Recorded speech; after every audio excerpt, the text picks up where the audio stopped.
we seriously have to always wear this when I'm doing Halloween stuff? Like, this thing is starting to get tight as fuck. Oh, hello everyone, and welcome back to Russell's Movie Reviews, the show where I reviews of this mostly pretty good, maybe one of the best movies of all time, or a film that absolutely sucks, or should remain in the depths of hell. Now, as you can obviously tell by my get-up, we are going back into Halloween territory. Happy Halloween to every single one of you, and I hope your Halloween is better than mine. Oh boy. Because I just had to sit through Halloween 5, The Revenge of Michael Myers. Shit I do for the internet.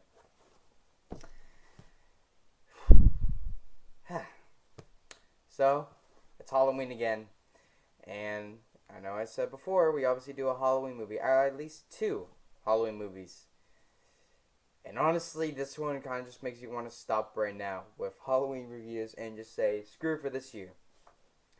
But no, I have a commitment.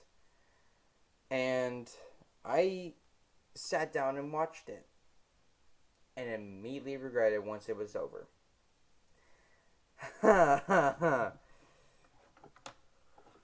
Alright. So, my history with the film is very it's just standard stuff.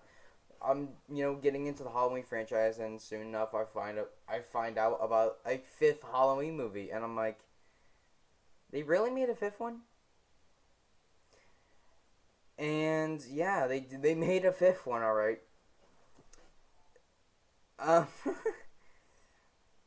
So it was after the mild box office success that was Halloween 4, The Return of Michael Myers, fans were somewhat satisfied with their, new Halloween movie. And the studio saw that, it made a decent amount of money and immediately put forth with a sequel and had it intended on having it released less than a year after the 4th movie. Yeah, this was released in October of 1989. While the 4th one, pretty much came out in either September or October of 1988. So yeah, pretty much a year after the 4th film. And you can tell that it was made a year after the 4th movie was made. But I'll get into it as the review goes on. So this was made with a budget of around $5 million, which was apparently, I think around $1 million more than the previous film got. Domestically, it made about $11 million. Worldwide has not been confirmed yet, but it was deemed to be a mild success, but somewhat less than the previous film, making about $5 million less. And this was directed by a guy named Dominic Authen Gerard. Yes, that's an actual person's name, and so far he really worked in the Europe, and this was his big break into Hollywood. And ironically enough, this was one of his last films they ever made. God. Oh boy. So, okay. Let's go into that plot, shall we? So, after lying in a coma for a year, Michael Myers, played in this film by Dom Shanks, awakens and stalks his way back to Haddonfield, intent on killing his niece Jamie, played by a returning Danielle Harris, who has been confined into a mental institution since Michael's last attempt to slay her. Suspecting a psychic link between Michael and Jamie, Dr. Sam Loomis, played by the returning Dr. Loomis, played by the returning Donald Pleasence, joins forces once again with Sheriff Ben Meeker, played again by Bruce Starr, and attempts to stop Michael's latest rampage. Oh boy. You can get through this. Oh, can I get through this? Okay. So, as you guys could probably tell, I'm not really that thrilled with covering this movie. And I do have a reason. In fact, a few. But we'll get to them as the review goes on. So, the film starts off with a recap of the ending to the last movie to kind of establish that, yeah, it's only been a year since we released a Halloween movie, but we still need to remind the owners because apparently they're a whole bunch of dumbasses and don't remember what the hell happened in the last movie. But instead, we have new footage when the police drop a stick of dynamite into the well that Michael Myers has fallen into. Which, honestly, would have been helpful for the last movie to, kind of confirm that, he was fucking dead. But, no, it's kind of just used as a throwaway gag at the beginning of the film to say, like, oh yeah, the police threw dynamite down there, but Michael Myers somehow escaped. Like, oh, God, I'm not even 10 minutes into the movie and I'm already starting to lose my shit. Okay. So, yeah, he escapes from the dynamite and floats down a river because apparently he's too fucking weak after the last bout of whatever he got in the last movie. And come across an old man with a parrot. Or parakeet or some kind of fucking bird. Now, this wasn't the original opening to the film.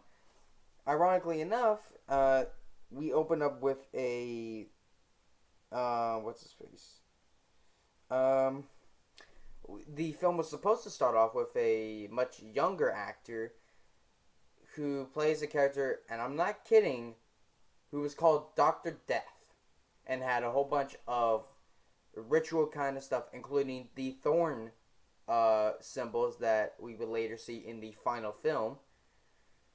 And that would go on to kind of explain why Michael would get this, kind of tattoo on his wrist. Where in the theatrical cut, or in the final film, he just somehow randomly has it on his wrist once he's recuperating for a year. And I'm just like, well, where the fuck did that come from? That was never mentioned at all in any of the previous movies. Ugh. Honestly, at this point, continuity's gotten pretty much completely out of the fucking window. So, I don't know. But, yeah, so now Michael has this fucking thorn symbol on his wrist. And, awakens a year later on Halloween Eve because for some reason now he's a fucking bear. And he kills the old man even though he's basically helped him, recuperate. It's basically like, no matter if you help him or not, Michael will fucking kill you if you are within his killing range. So yeah, the old man gets killed, and that's when we kind of get introduced to the psychic link that both Michael Myers and Jamie Lloyd have. Okay, so you're telling me that after the ending of the last movie where Jamie, after Michael was shot to a fucking oblivion and fell down this mine shaft,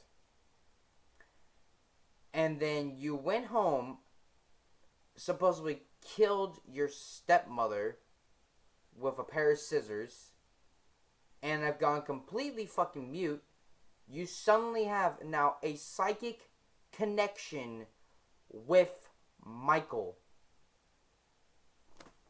This is almost as bad as wherever that chick's name is in fucking Jaws: The Revenge has basically a psychic connection with the fucking shark. This one is almost as fucking bad as that, but at least this one makes somewhat more sense since it's at least a human to a human instead of a human to a fucking shark. But I'm getting off tangent here. So, yeah, we established this psychic connection with Michael and Jamie, which is fucking retarded. Then we see um, the return of Ellen Cornell as Rachel Carruthers, and I do like that. They do establish that she still is caring, and even she has a bit of guilt over what happened the previous year on Halloween night. So I do like that they established that character and they kind of fleshed it out a little bit more. Except that it doesn't fucking last for long because about 15-20 minutes in the fucking movie, Rachel gets killed off by fucking Michael Myers with a pair of fucking scissors.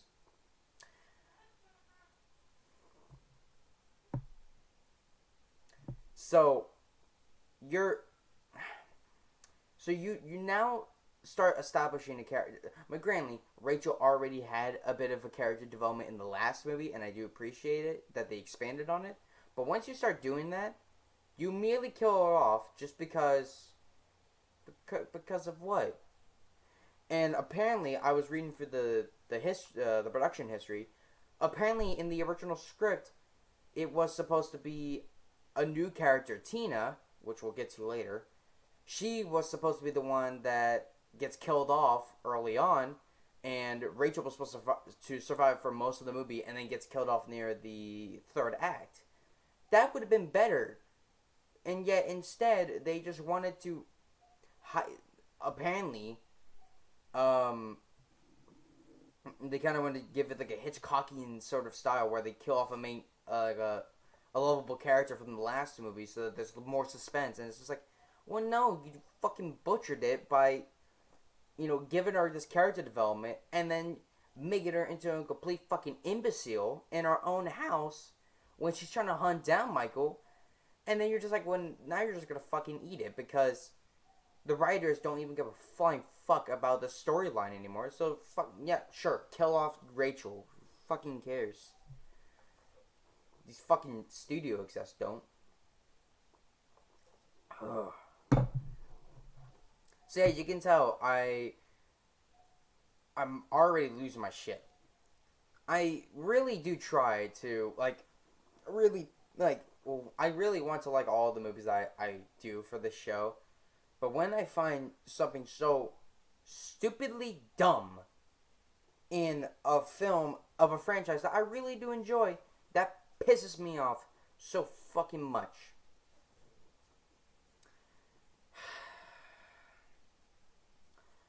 Anyway, so Rachel is dead, and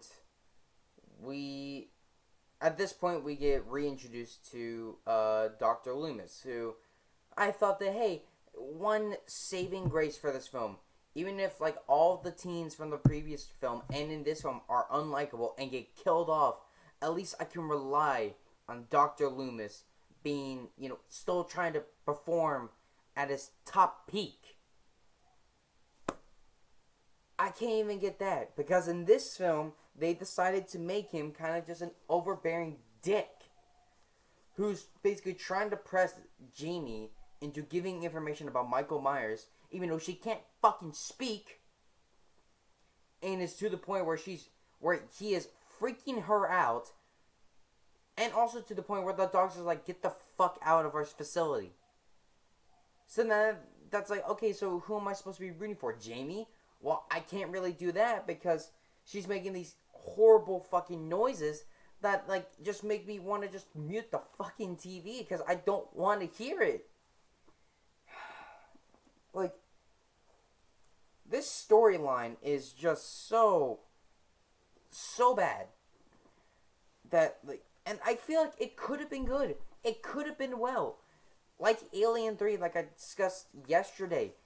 Alien 3 had a good story, but it was just butchered by the studio execs who just wanted to have a clean-cut Alien movie.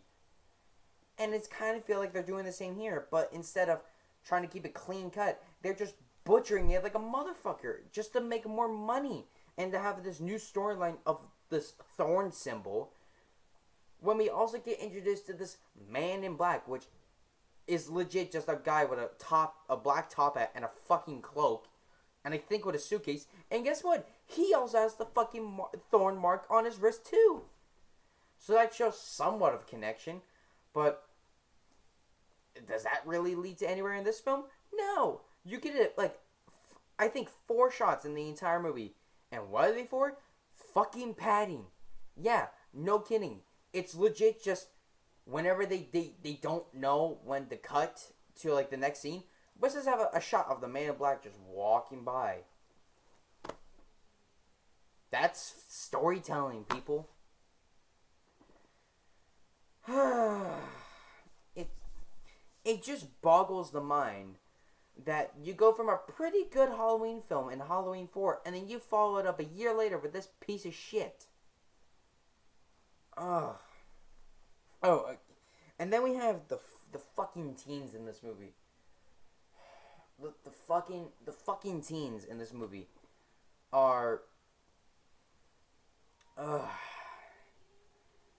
We have Wendy Kaplan as Tina Williams, who once Rachel is killed off, Tina is basically the main teen that we're supposed to be following, and yet she's overbearing.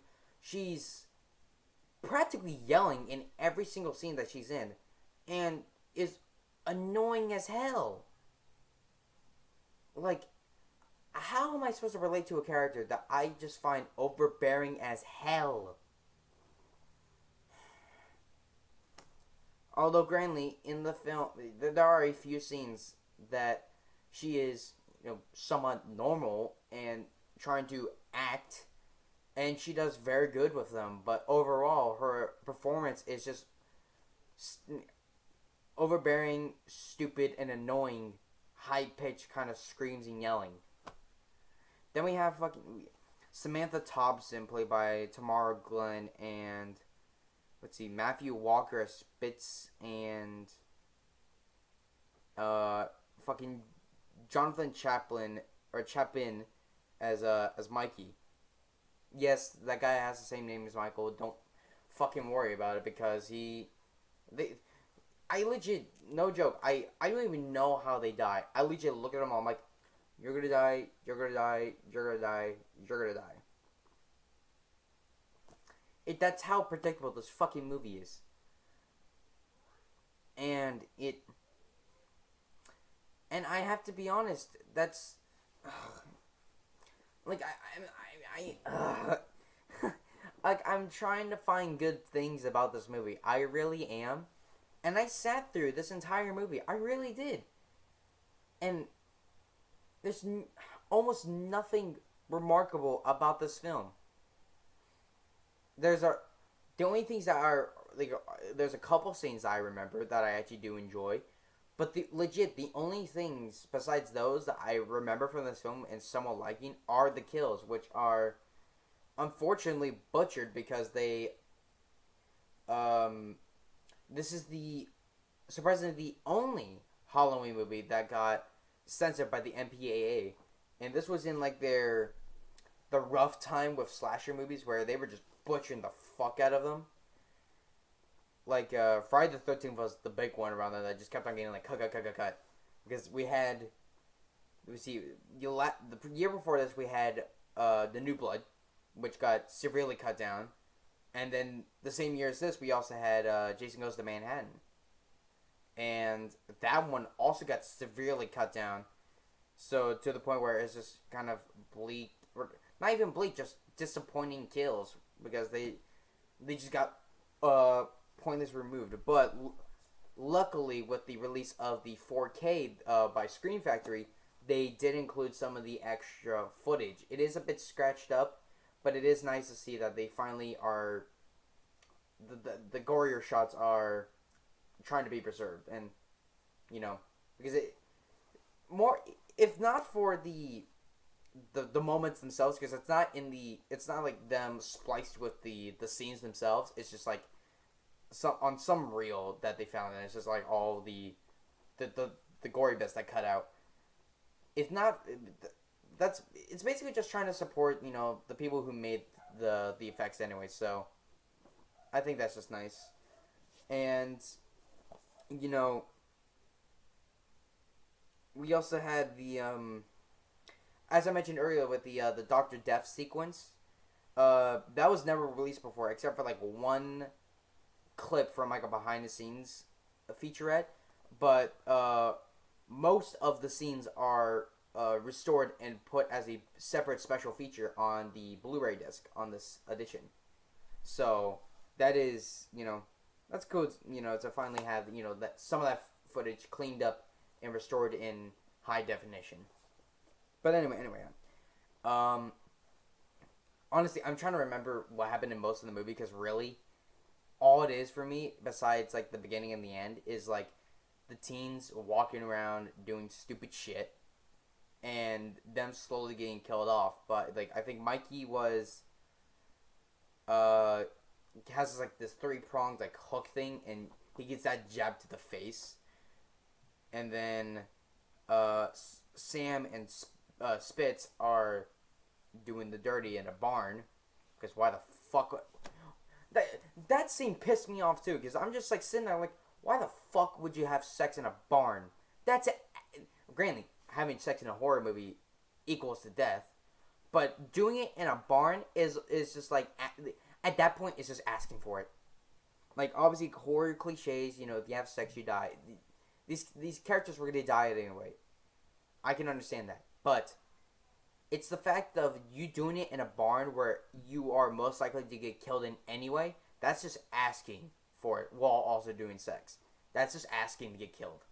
And sure enough, they gave Spitz gets like impaled by a pitchfork, and then Sam rips the pitchfork out of Spitz's back, tries to fight Michael with it, like that was gonna fucking work, and she gets basically slid across the road by like a scythe, which is what inspired the cover art for the 4K release, which I do like that shot, but honestly, I always reverse my my Screen Factory releases.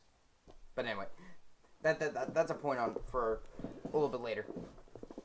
And then we also have a character Bill played by Jeffrey Landman, who kind of becomes like the love interest for Jamie, but they don't really go much else into his character, which is honestly kind of a shame because I would have actually liked to see that character dynamic built up a bit.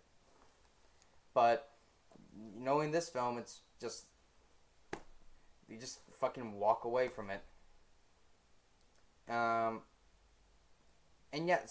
then we had the final act where basically it's Michael Myers in a fucking car.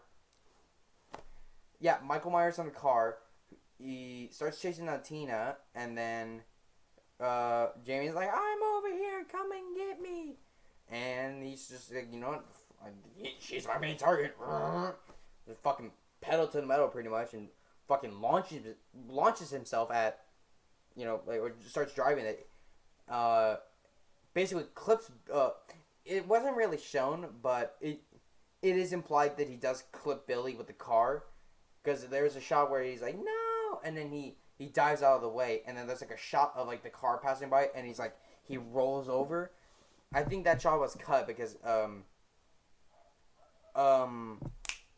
I remember, I think there's a shot. There was a shot that they filmed where it's like it's his car, it's his leg getting hit by the car and him getting like rolled, and they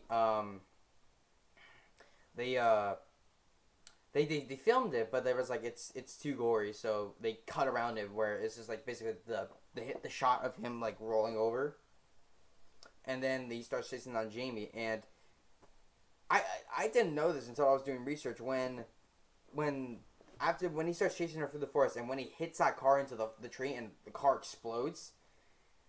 The Dominique was like so like impressed by the shot he forgot to yell cut, and I think it took like the assistant director to be like, "Yo, like, it's still rolling," and he's like, "Oh shit, cut," and then apparently the Don Shanks got like really kind of injured in that because he stayed in the car obviously because that's what was meant to happen until they got cut, and he's like, well, he obviously can't say anything, but he's like, you come on, say cut, and he was just so distracted by like how good it looked that he forgot to, and like like it it just yeah. And then fucking Tina jumps in to have her hero moment, but then she gets killed off, which is like, grand. Like, that's the most. That's the weakest kill in the entire movie for me. Where it's just a stab wound to like right here. I get that would fucking hurt, and it's close to the heart, but like, what that I don't think that would instantly kill her. Or I could just be fucking stupid and that would, but I don't think so, at least. Huh.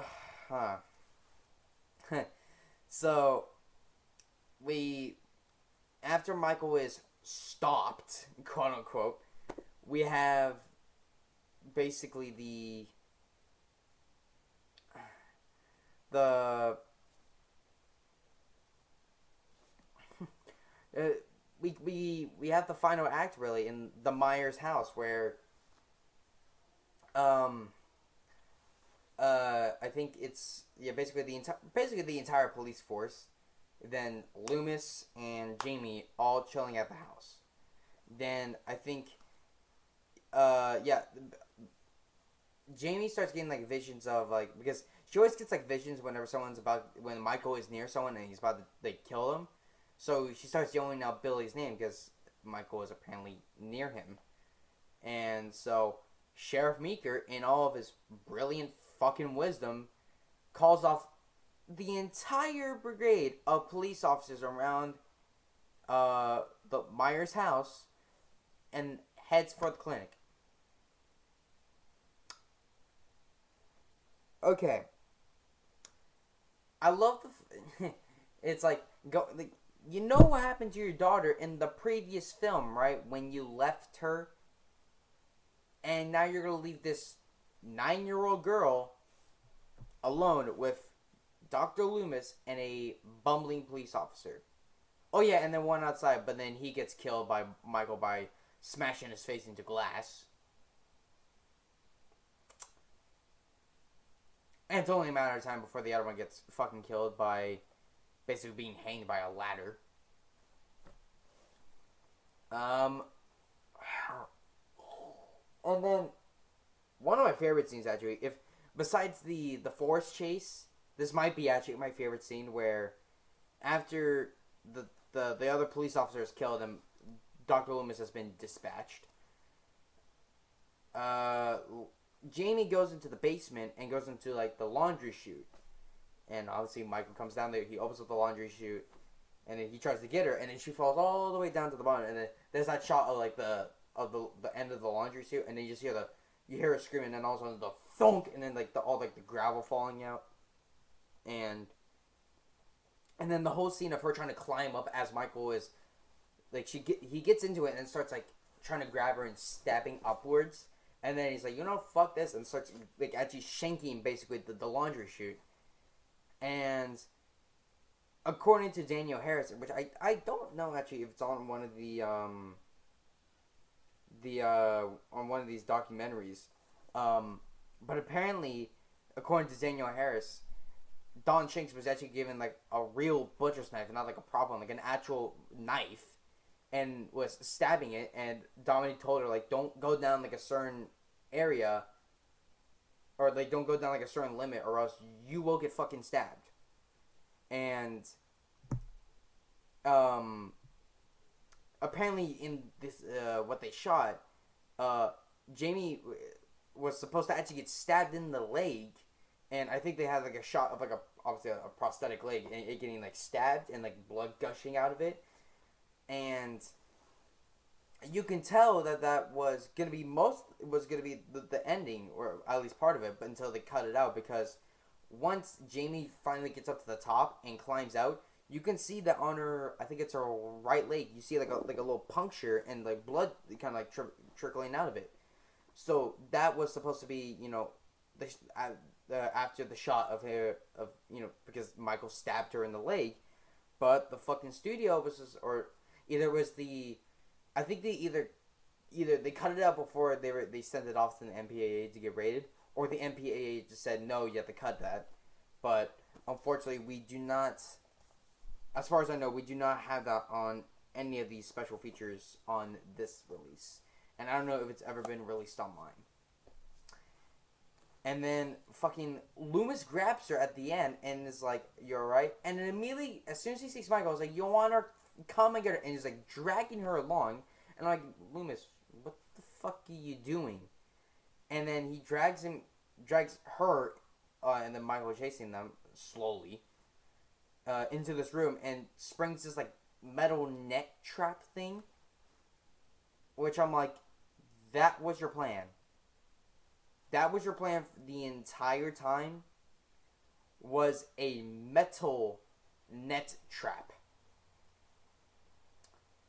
And then he gets this like tranquilizer gun, shoots him like 3 or 4 times. Michael yanks the gun away, and then fucking Dr. Loomis grabs this piece of 2x4 and starts just wailing the fuck out of him until he just finally collapses on the floor. Now, little known fact about this one is that apparently Dr. Loomis accidentally broke Don Shank's nose because the 2x4 that he's holding, it was apparently made out of rubber, but in the center of it, because obviously if you don't put anything in it, it's just like gonna be flopping around because it's rubber. So what they did was that they put a piece of they put like a pipe in there so that it would stabilize. And sure enough, one take when he's whacking the fuck out of him, it hit him right across the nose and fucking broke it. So they had to put they had to cut a nose off from one of the other masks and like put it in there as like a little bit more protection because his nose had been broken. And I'm like, God damn, dude, that's just sad.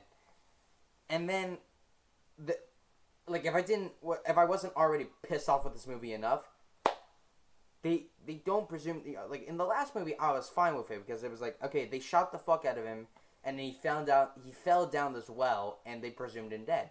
I can understand that.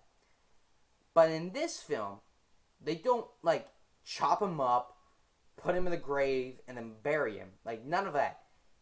They put him in they arrest Michael Myers. They fucking arrest him. And then fucking Sheriff Meeker goes on to say like, oh yeah, he'll be taken off to an institution where he can never leave, and where he'll probably die. It's like, you should have cut up the fucker while you had a chance. And sure enough, that fucking Man in Black turns up one last time to break Michael out of jail and set up another possible sequel, which did happen, but not for another 6 years.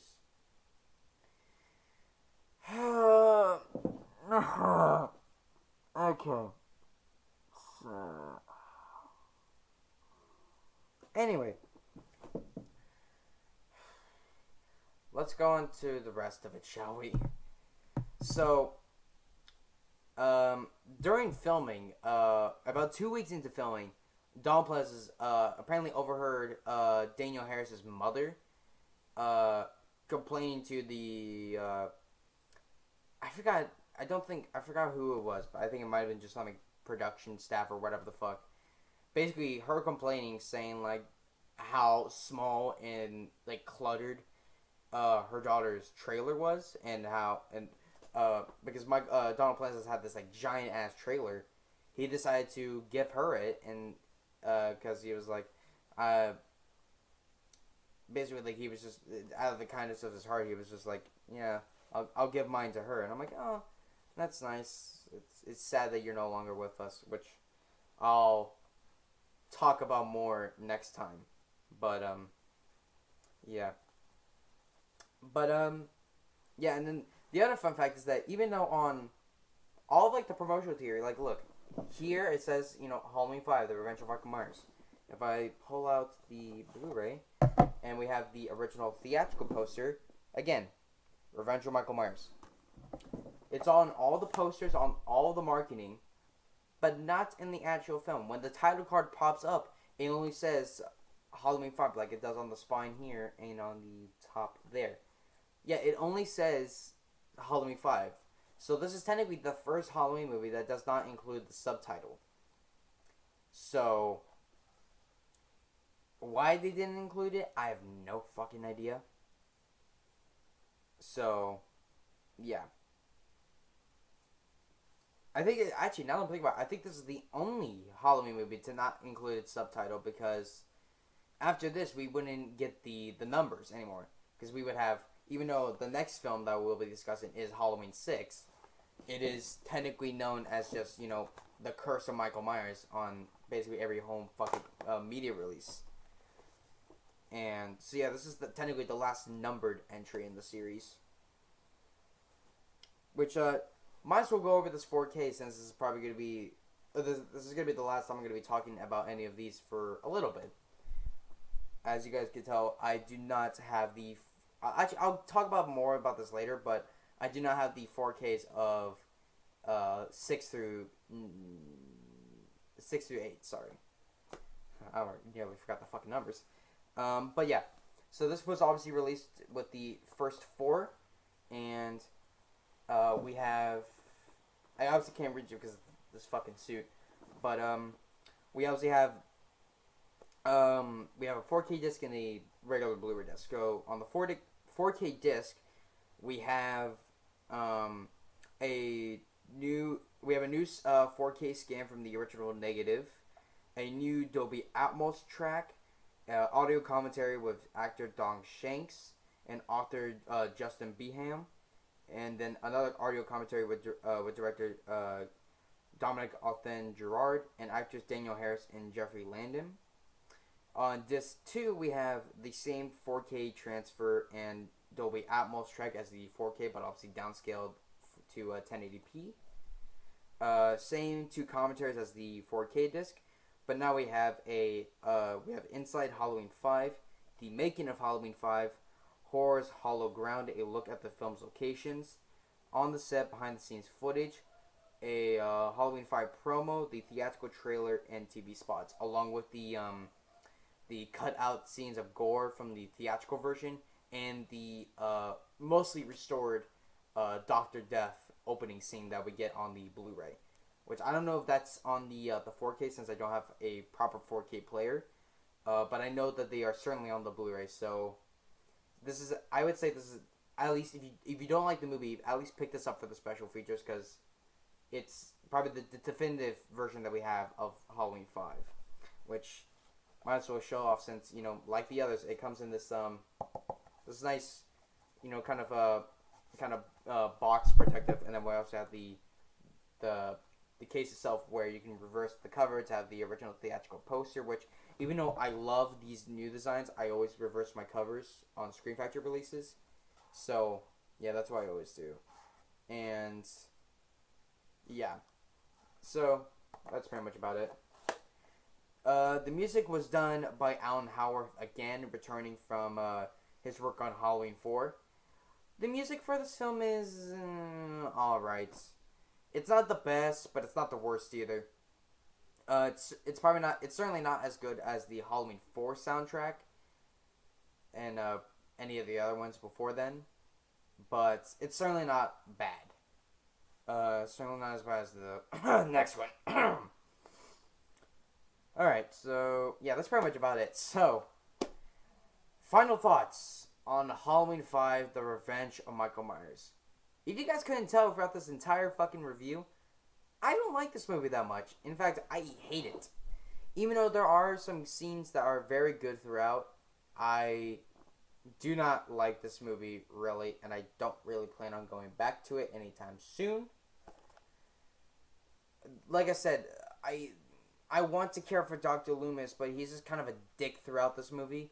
I want to care about Jamie, but she's just like making weird high pitch and kind of screaming noises that just make my ears cringe throughout most of the movie.